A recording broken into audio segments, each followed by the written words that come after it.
The Frituals, written and performed by author Caitlin Costello. Chapter 9. The Sisters. When I wake up, the fabric of the bed I lie on is stiff with starch and smells of medicinal herbs and spices used by the elves. "I think she's waking up, Father," a familiar voice says eagerly. "Are you awake, Shauna?" Father asks, but something is missing from his usual greeting. "Mentally or physically?" I ask with a smile as I sit up against the pillows. Neither of them smiles. After a long pause, Father asks slowly, "Did you know there was a chance that you could be the Fritual before last night?" I shake my head hard, feeling like a child as I do so. "Okay. First, Shauna, I cannot continue our conversation without first telling you that you will not see Philippe for a while." I feel my face drain of color. "Why? What happened? Is he okay?" Father raises a hand, halting any further questions. "The elves have taken him to Fogaste Peak for testing. Would have to agree with them that, based on his show yesterday, he could be the Fritual that can control fire." I nod. My head still feels like it is spinning. "Oh, okay.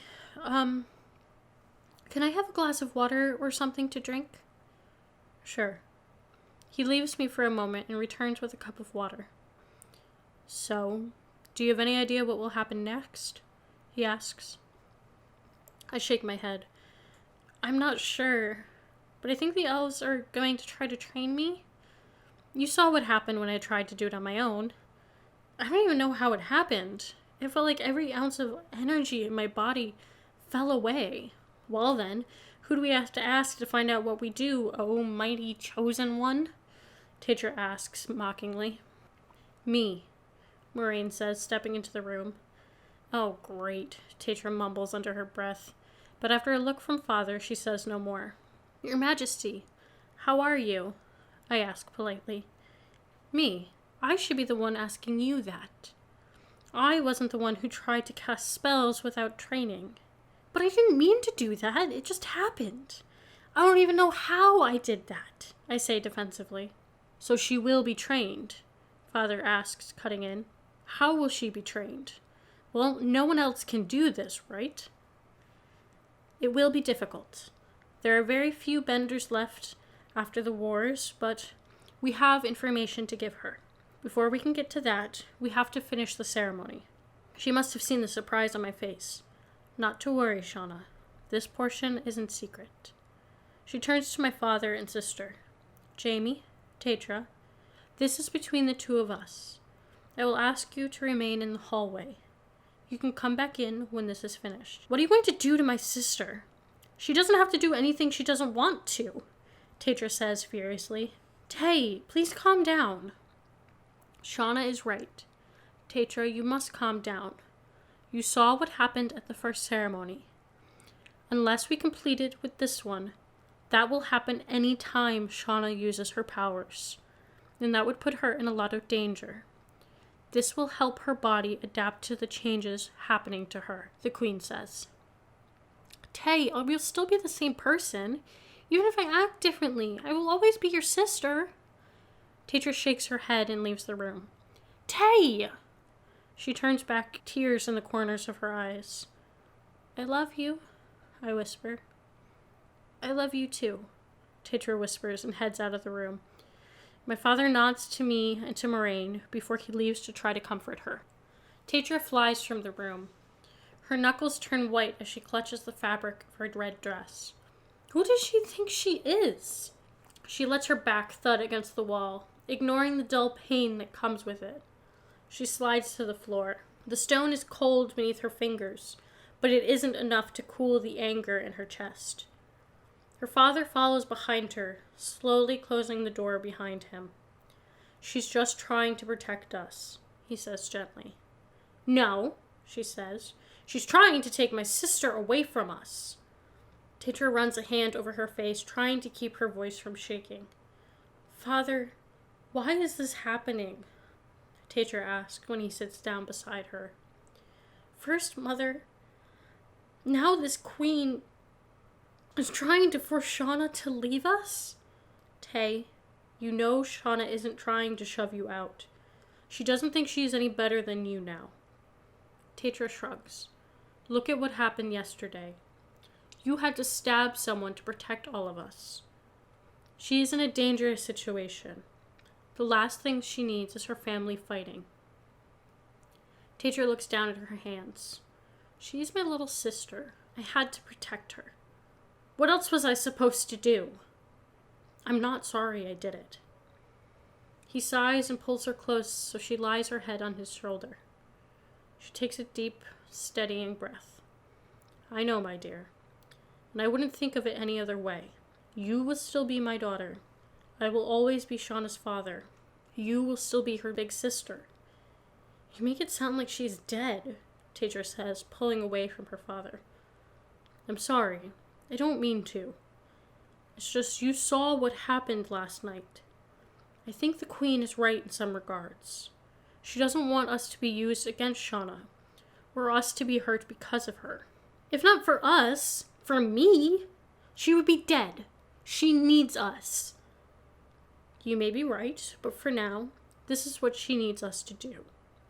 She needs to focus on herself and this magic that's inside her and grow strong so she can fight and be whatever a Fritual is.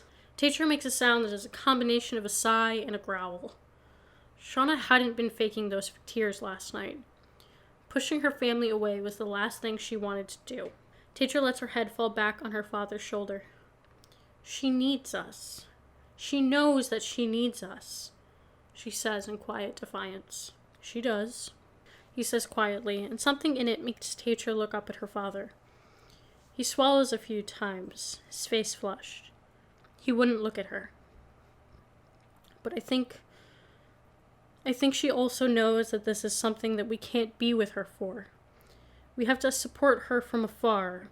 She's going to change, and I don't want her to change, Teacher snaps, pushing up and away from her father. I know I sound like a child, but I don't want her to change. I don't want our family to change. So much has already happened, and I don't want to go through it again. She clutches at her skirt, stomping across the floor to try to get some of her pent-up anger to just flow out of her feet and into the floor with each thud. She stomped one last time, and it felt like the ground shifted slightly under her feet. Did you? There's a soft rumble of stamping feet moving through the halls. Teacher, slightly unnerved, moved to the wall, peering out of the window. Her father didn't follow her. He was used to Teacher needing to step away and cool down. She took several deep breaths, looking out into the world she had known. But it looked different out there. It was only noon, but it looked like twilight. The sky was dark, and black fog swirled all around. Father, come here, she said warily. What is it, Tay? He asks. Why is that fog black? Fog isn't normally black, she said. She knew it sounded a bit childish, but the black, swirling clouds were unnerving. Jamie pushes himself up with a small grunt and joined her at the window. She felt her father tense beside her. Come on, we need to tell someone about this. He glances at the door where Moraine and Shauna are finishing the ceremony. We need to get help. We need to get the guards. The Queen! No. She's busy with your sister. We can't interrupt them. We need to find the guards. Let's go. We need to warn them. But, Shauna! Come on. He grabbed her elbow and dragged her through the hall, glancing over his shoulder at the door. I know, but we need to let them finish the ceremony. See, this is why she needs us. We are always protecting her. Teacher grumbles under her breath. Jamie glares at his daughter's back, but she didn't care or notice as she walks down the hall ahead of her father. She scans all the side passages until she sees a guard making his way rather slowly down the corridor. Hello, she calls, rushing up to him. Hey, she calls again when he didn't respond. Hello, I'm talking to you. Her annoyance barely withheld. The guard turned to her slowly. His movements, tight like ropes, were attached to his limbs, pulling his every move. He leers at her, his eyes taking in every inch of her, from her rumpled skirt to her fluffy hair. "What do you want, human?" he asks, clipping off the ends of his words. Help. Help. I wanted help," Tetra says, trying to keep calm while she took several steps back. Her eyes locked on this elf's eyes. His pupils have blown out like he has no irises, just flat, black discs. "But I see that you are busy, so we will just leave you be," Tetra says, trying to wave her father back. Jamie, not seeing Tetra's unease, keeps coming around the corner. "Oh, good sir, I'm glad we found you. We are just leaving," Tetra cuts in, grabbing her father's elbow. "We were just leaving," she repeats, trying to tug him down the hall. "His eyes," she hisses, a smile plastered on her face. "Look at his eyes. Someone's used magic on him." Jamie looks at the elf and nods. "She is right. We will be going." No, I don't think you will. I have to take you to the cells." A nervous giggle escapes from Tetra's lips before she can rein it in. "Right, the cells. You see, I have this meeting today, and I promised that, I wouldn't miss it because I was trapped in the cells, so I really should be going." "I am sorry, but you will miss your meeting." The guard reaches out and grabs Jamie's other arm. "No," he growls, trying to pull away. "Tay, go, run," he says, and pushes her away from him. Tetra, who wasn't expecting to be pushed, stumbles, her foot catching in her dress. She tumbles to the ground, smacking her knee on the uneven floor, pain swelling around her knee. "Father," she cries as she struggles to her feet, her knee feeling hot and tight already. "Tay, go, I'll stall him," Jamie says, twisting and turning, trying to get an arm free to lash out at the elf. Tetra takes one step away, then another. "God damn it, Shauna," she growls, pushing herself around the corner. She hears her father struggling with the guard as she hobbles away. "Go, damn it, go," she thinks. She knows that though her father means well, he can't hold off the guard for long. He is just a human, and the guard is an elf.